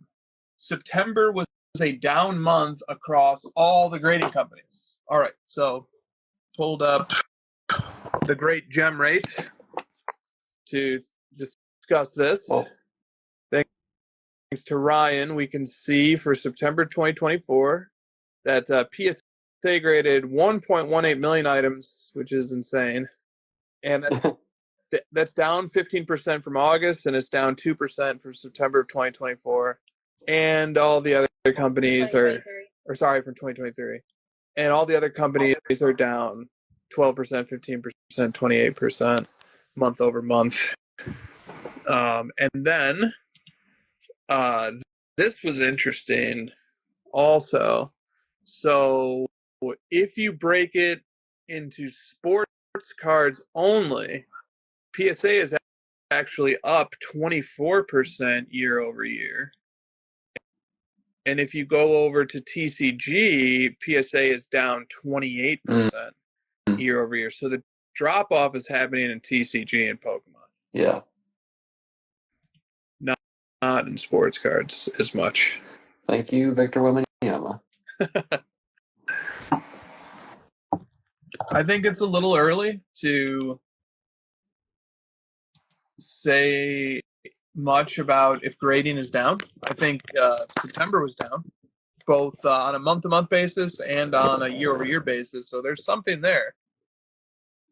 But it could be an outlier month. It could be. It's also like August had a lot of take-homes from the National. Yeah. So like coming down from the National doesn't necessarily mean that it's a trend. Yep. That's right. And the interesting metric is that sports are up 24%. Yeah. September 24 versus September 23. That's an enormous increase. But again, it's just 1 month. Do you see that September 2024 surpassed August 2024 for sales volume by $6 million? Okay, so that is significant because that means September of 2024 is the highest sales volume month tracked by Card Ladder in the last 2 years. Yeah. Since February 2022. Yeah, and I suppose, what is that? Maybe the second highest month of all time. It is, yes. That's pretty good. Yeah, we're getting close to the February 2022 was a huge number, 250 million. We just hit 242, so we're inching closer. But we've had two big months in a row, and the auction houses might have one of those dips based on just timing, you know. Definitely. I also would like to note for the listeners who may be listening to this podcast later who aren't able to watch it live with our amazing chat that Christina is merely repeating what Kelvin said in the chat. Oh my God, because he's the only one capable of looking at a calendar and using common sense. All right. Next question. From Vinny Slabarino. He's back. Always enjoy the show. All right. It's so good. I can feel good about myself again. I feel better already as well. I routinely rip 80s wax and send it to PSA to try and get 10s. Okay, Vinny, not off to a great start here. While the gem rate is low, I have amassed a decent collection of 80s baseball cards that I enjoy more because it was a do-it-yourself effort rather than just going to eBay and buying the PSA 10. Okay, that's pretty cool, actually. Understanding that you guys don't collect this way, does anyone do this with modern cards? I feel like it is the best. I feel like it is a way to make base cards fun again, as they were in the 1980s. Thanks, Vinny. Nice. Yeah. Dude, if you found a way to have fun collecting cards you love, you are doing it right, my friend. Yeah. You're ahead of the game. I've got nothing to add to that. And I think Other people who like 80s wax, who like PSA 10s, want to gamify it a little bit, have fun. That sounds pretty fun to me. Okay. Now we have a topic that is hotter than I realized, although I should have realized that it was hot when I saw how much these were selling for. 240 Cards says, what is the deal with these piggy banks cards? Will other art card companies start becoming more prevalent? So I had like a few like long DM exchanges today with advocates and collectors of these piggy banks cards. And here's the first thing that they probably want you to know. They don't consider them cards. Good. Art. They consider it art. Okay. Which I like too. Although I struggle to understand the distinction. But they say this is art, this is not cards, and one of the reasons why is because the designs are more intricate. Also, they're larger, apparently, than standard size cards. But, and I hear that, and I want to give credence to those arguments, because they are valid. But you know what I did? I went to eBay, and on eBay, I just typed in piggy banks. You have to do a parentheses with them smashed together. Okay, I will. Well, in a second. It's sort of besides the point anyway. And I wanted to see, okay, do these guys not consider these cards, or do they consider them cards? And I noticed that all of them are listed in the sports trading cards category. Why would they do that, Chris? Why would they do that? Oh, here, this one is in the art prints category. Oh, much better. But I tend to find that if it features an athlete, in this case Lando Norris, it's going to be found in the cards category. Why would they do that? Here, let's see. What do you think? Will this Messi be in the cards category or the art category? What do I think? I think they're trying to piggyback off the success of cards. I think so, possibly too. Get it? Piggyback. Oh, Lamim says that Keith Shore Ken Griffey was intricate as well. Okay. I have two questions. How come they're all in fake grading slabs with a 2 or something? And second, how is this one person able to create so fucking many of these? Like, people are like trying to tell me they're rare. Dude, there's so many of them. This one dude just like on his computer, like photoshopping the hell out of these at scale. Yeah, this ain't rare. If this dude's create this, there's thousands of them. I think there's multiple artists who work on these. Well, then it ain't just piggy banks, is it? No. Why do you think they're putting the trading card category on them? Because they're cards. Well, they want them to be cards. Or they when it comes time to sort of convince people that they're better than cards, and they say these are better, they're art, they're not just mere cards. But when it comes time to sell them, all of a sudden they'd like to smuggle them into the cards category. Also, and there might actually be genuine disagreement. Some people who own them might see them as cards, and other people might just see them as art. This is illegal, sir.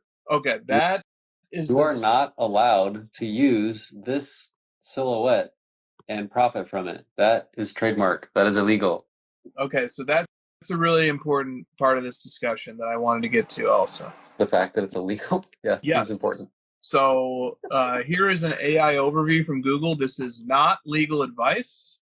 This is just an opinion on some of the legal dimensions of a card like the one that you just showed, which depicts something that approximates Michael Jordan's Jumpman logo. Wasn't that also a Star Wars character? So couldn't Disney also go after them? So, double whammy. Okay. Two of the biggest IPs in the world.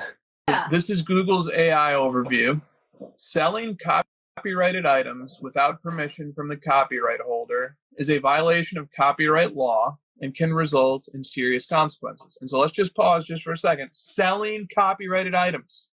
So it's not only the creator of these items who can get in trouble. If you sell it, you potentially could get in trouble too. So second hand. Absolutely. And so let me continue here. Sorry, did you have something you wanted to add? I was going to say, it's like the piracy notice on the beginning of your old VHS tapes.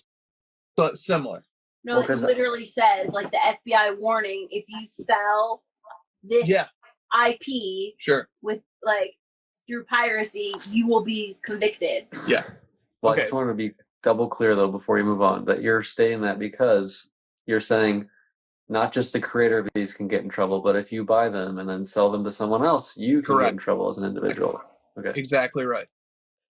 So here, once again, Google's AI overview when it comes to selling copyrighted items without permission. The civil penalties, the copyright holder can take legal action and seek damages, including actual damages and profits up to $150,000 per work infringed, attorney's fees and court costs, an injunction against you, and fines ranging up to $30,000 per work infringed. And so the fine is different from the damages owed to the owner of the IP. The fine is statutory, it's independent. And the fine can be up to $150,000 if willful infringement is proven. And then also, I think this is far less likely, but also there are criminal penalties. Right. If the amount gained is less than $2,500, the penalties can include up to a year in prison and a fine of $25,000. That would take place in a criminal proceeding, not a civil proceeding. Which is the FBI warning at the beginning of your VHS tape. Right. Yeah, and so like the Google AI concludes, copyright infringement is a strict liability offense, which means you can be held liable even if you didn't know that you were infringing, or even if you did not intend to infringe. To determine if a work constitutes copyright infringement, you can compare it to the original. So dude, this one right here is called Downtown, and it's the same design as Panini Downtown. Yeah. That's crazy. They're copying everybody. Michael Jordan, Shohei Otani. This is nuts. Now, let me Ferrari, say something. They're like infringing on Ferrari, a huge brand. They're using their logo. This is insane. Let me say something on the other side. All right. This is also from Google's AI overview, but I had to prompt it a little differently to get this. There also is a doctrine of copyright law called fair use. And the fair use doctrine allows you to use copyrighted material without permission under certain conditions. But this defense generally does not apply to commercial use. For example, if you copy paragraphs from another book to compete with it, that likely wouldn't be considered fair use. So that goes to the fourth factor of the fair use test, which asks, is your use competing with the original? Yeah. And there could certainly be an argument made that use of these marks is interfering with the owner of those marks' ability to license them to trading card manufacturers. Yes. And they're also trying to come up against grading companies too, by putting them in slabs and giving the appearance of like that these were graded, and clearly they're not. There's so many problems with this. Have some of the people that DM'd you about this been like, oh, it's fine, I'm just buying them for myself and I'm never going to sell them, it's just for my own personal PC, so I'm not worried about this stuff? No, I didn't get that. I did get a few people who said, well, it's art, it's creative, it's transformative, it's infringement, copyright law infringement.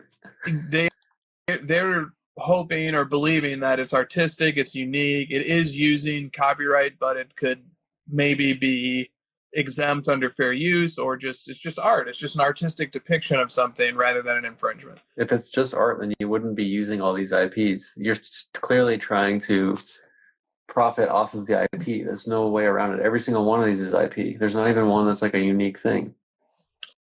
I do think that that's a That's an obstacle for these, in my opinion. It would be an obstacle for me to becoming interested in them. Is that I don't know. There hasn't been a ruling from any court that I'm aware of on whether or not these things like these are fair use or not. And in fair use, everything is a one-off. It's very difficult to predict whether fair use will get I a blame chance. Prince. Richard Prince? That horrible, disgusting artist, Richard Prince. Yeah, there are a lot of big fair use cases that Richard Prince, who's like a visual artist, was involved with. What do you think Michael Jordan would say if he saw this? Well, I sent one of the nice people that I was talking to a link to when Michael Jordan sued a food company for $9 million and won for using his likeness without permission. So there you go. He would not be happy. He is definitely a defender of his IP. You should be, dude. That's your IP is commercialized depiction of who you are. It's your ability to profit off of your own likeness. And also, if other people use it, it's being infringed on. I believe it was MJ who said, fuck them kids. Fuck them also, piggy banks. Disney, literally just told someone whose wife died of an allergic reaction in their restaurant after they were told the wife was guaranteed there wasn't the allergy in the food that she was served. They are not allowed to sue them because they once signed up for a Disney Plus trial.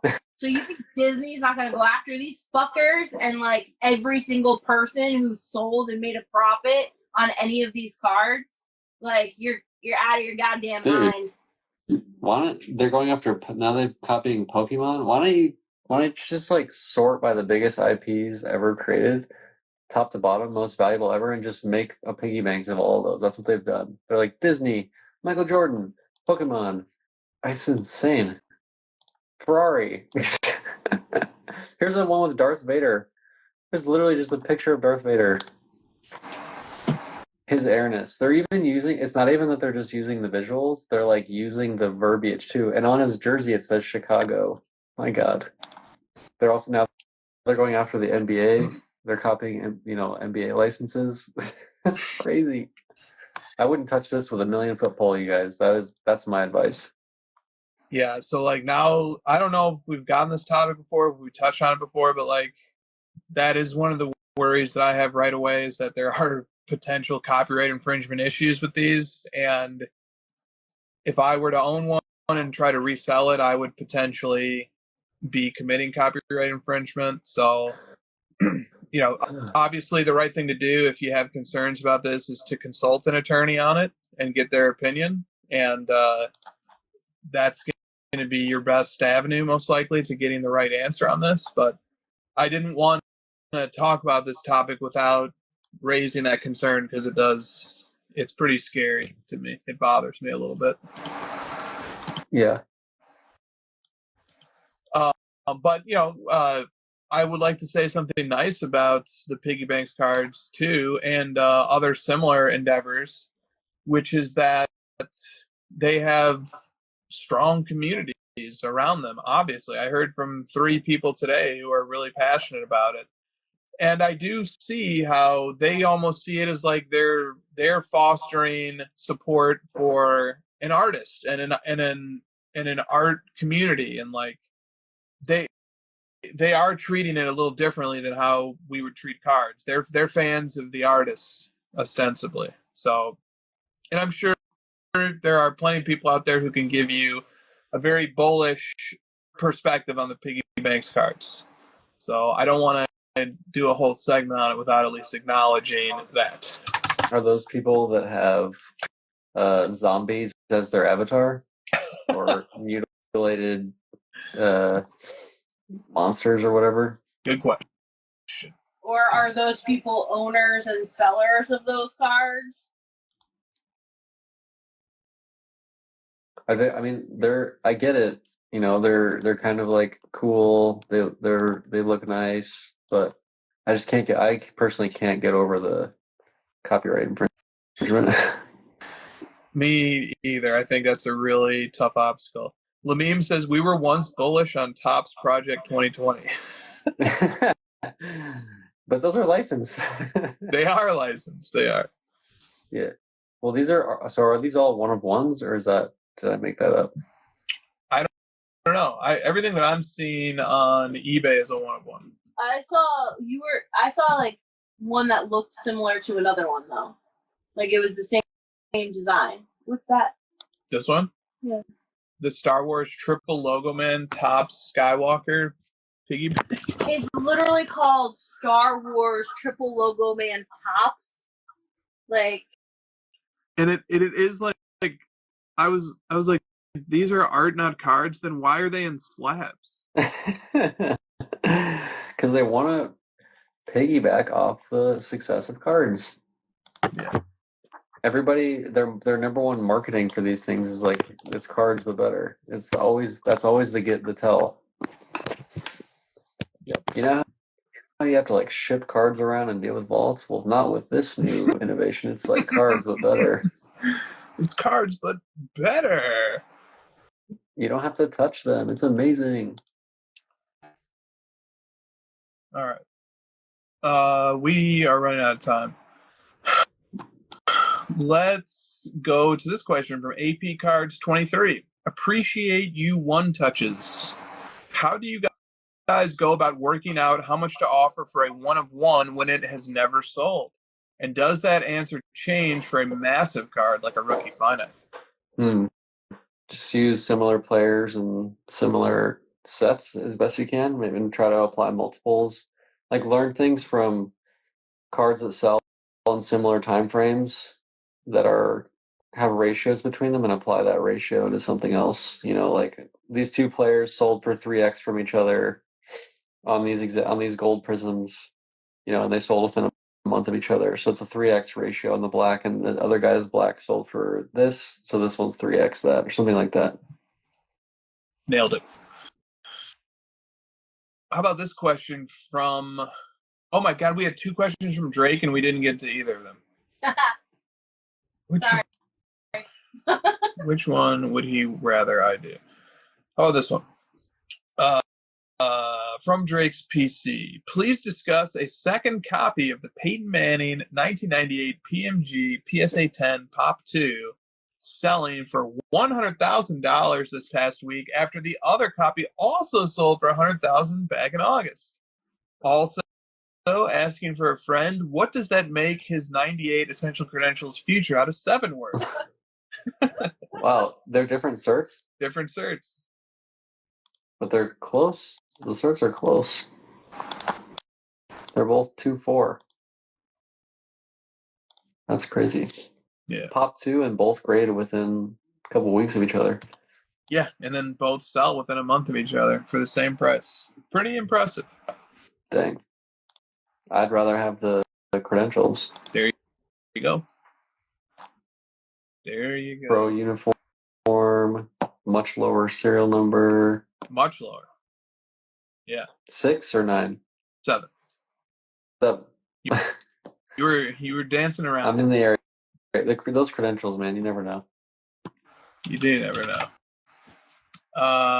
From Collectomaniac. No, sorry. From Collectomaniac.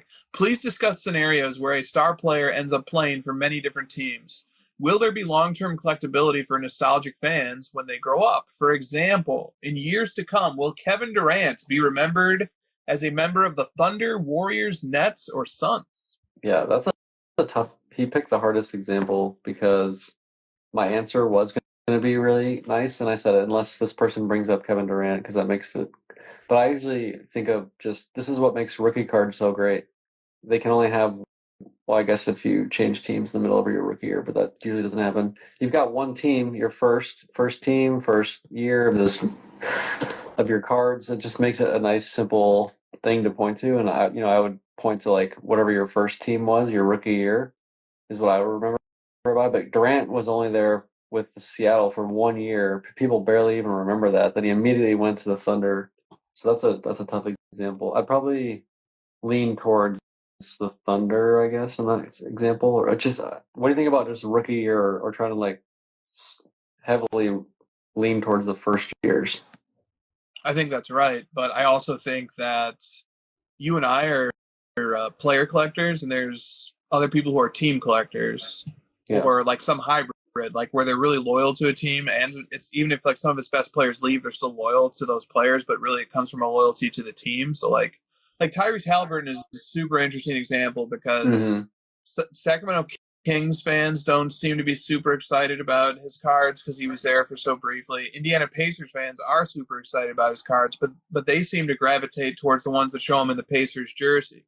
So, like, the person who's going to want the first year in pro uniform Halliburton cards are people like you or me who, like, we collect Halliburton. We don't collect him because he's a member of the Pacers or because he's a member of the Kings. Yeah.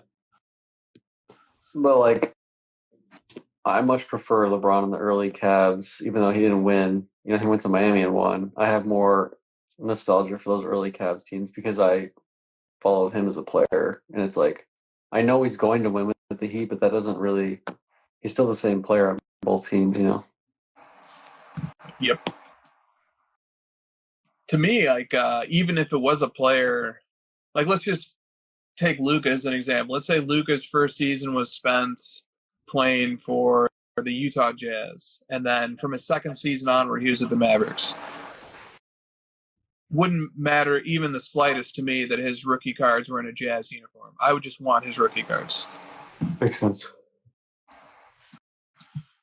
From Rigoman44, will Wemby's licensed Topps cards be more collected than his unlicensed rookie year Topps cards? God, I hope so.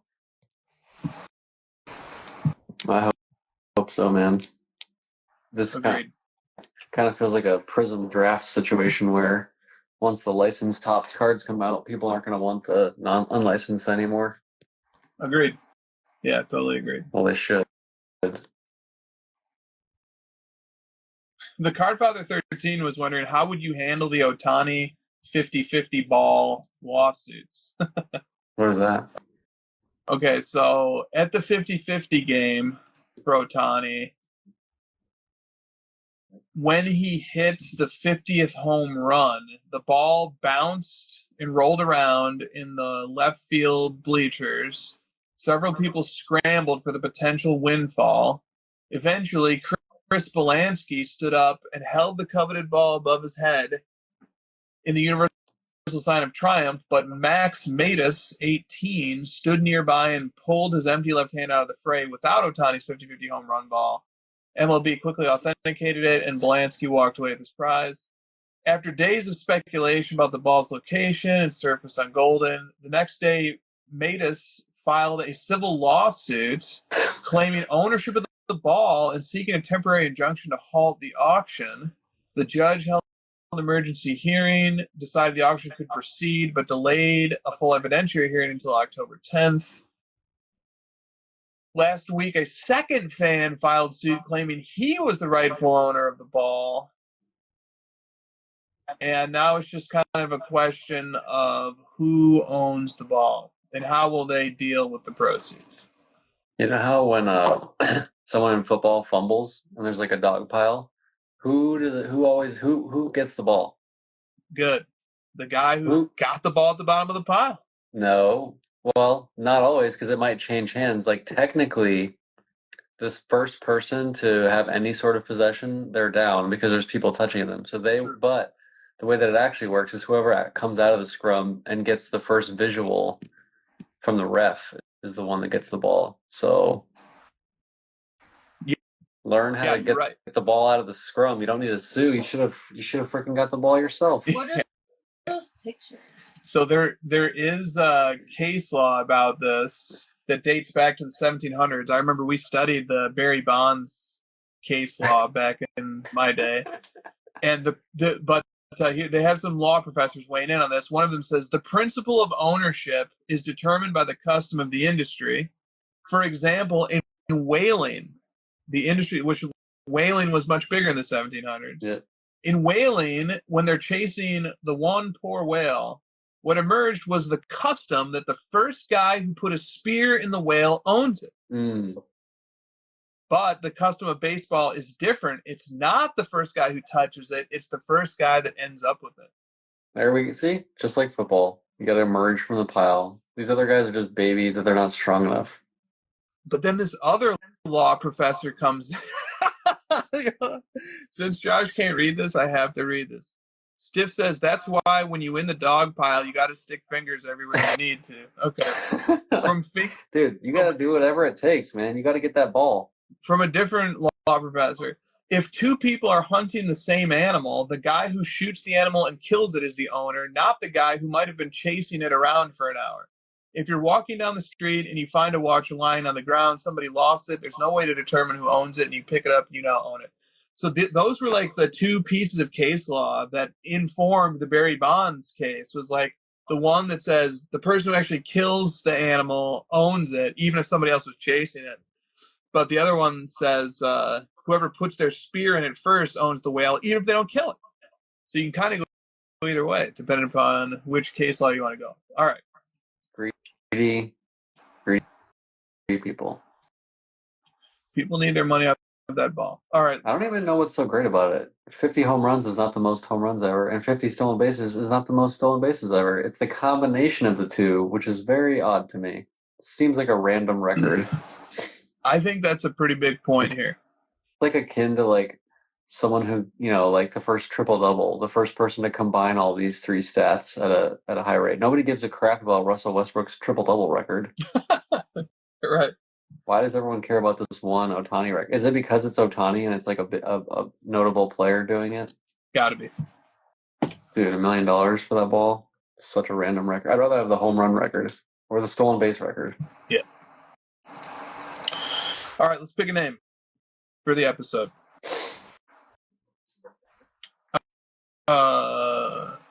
First up, your cards are not worth what you think. The thievery of cards. Who steals men? That was a Christina pun. Gaping holes. Led down the wrong path. Anti-human nature. Guess and hope to get rich. Ski slope headed downwards. Don't screw up our one of ones. Print it to the moon. The firework fizzled out. Eyesore. Connect D's nuts. Anytime that D's nuts comes up, Stiff has to write that down. Murdering turtles. It has to be spelled weird though. It has to be like MUT.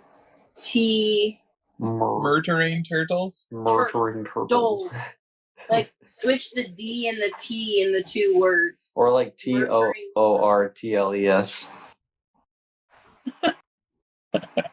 Turtles. TOUR turtles. Okay. I really don't want the title to be Murdering Turtles. I feel like that's gonna hurt our that's yeah. My personal favorite. I'm still a gold Prism whore.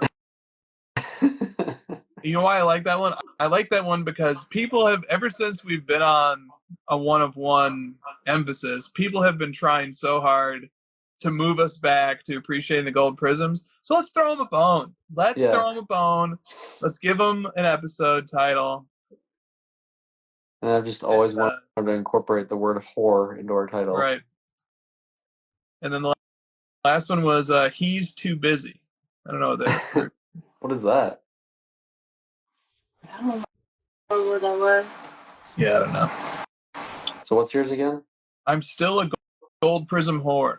Or, as they pronounce it in the olden days, hooer.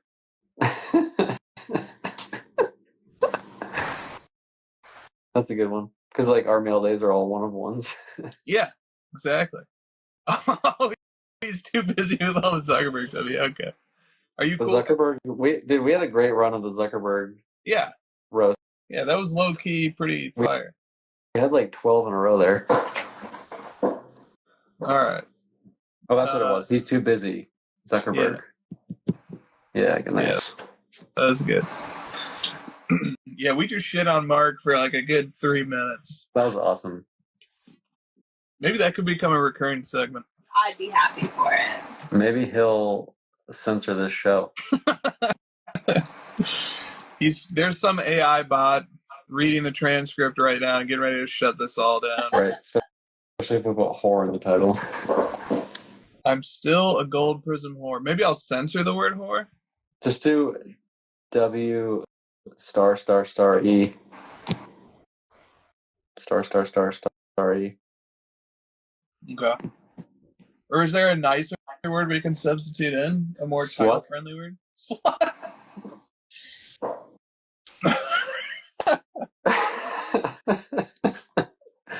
I mean, a whore is just a prostitute. Professional lady of the night. Yeah. Or man. Could be a gigolo. I'm still a gold Prism man of the night. Hussy. Brendan Ryan says hussy. I don't mind. I'm still a gold Prism man of the night. And then when they hear you say like Prism whore later in the episode, they'll have to listen all the way to the end to understand that we PC-ified it. We got it. And then the emoji's going to be the night sky. Which guy? The man? The night. Yeah, there's a night sky emoji like shows the stars. Oh yeah, nice guy. No. Night sky. All right. All right. Yeah, man of the night. See you guys at the next episode. CY Card Ladder is the most respected sports card analytics app on the market. We have virtually every card in our system. If the card you are looking for ever sold on one of these platforms, you can find it using Card Ladder's sales history. Easily find recent comps and get a better estimate what your cards are worth. CY Card Ladder is the most trusted and the most reliable sports card analytics app on the market. We know what you want, because Card Ladder was created by collectors for collectors. Join the innovators, not the imitators. Card Ladder, constantly innovating. Try it for free. CY Card Ladder is the industry leader in sports card data. Card Ladder. We're just getting started.